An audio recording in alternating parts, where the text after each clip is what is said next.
Right, ladies and gentlemen, this is a fine sort of big, bold, sort of artsy, craftsy looking, or sort of historicist looking sort of brass tankard. It doesn't look sort of 1940s type, sort of mantelpiece brass. It has an earlier look than that. It might even be sort of late 19th century. It might even be earlier than that. I'm not sure. But it's in the form of quite a sort of heavy, solid, chunky brass tankard. You can see the finishing of the top. Actually, that does look rather sort of more Victorian.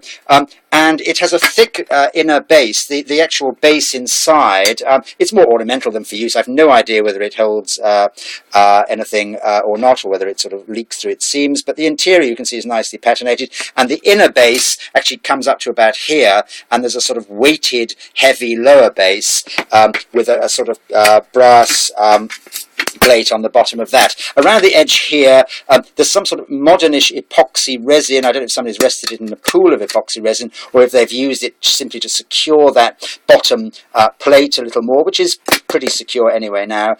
This, I suspect, may chip off to become smooth again, but I'll leave that to you. That side is fine, but this side has a little sort of glue residue there, but that's in the most unobtrusive place. And it has 3 panels, all to do with drinking, some sort of cardinal, sort of flat-hatted sort of cardinal monk figure there.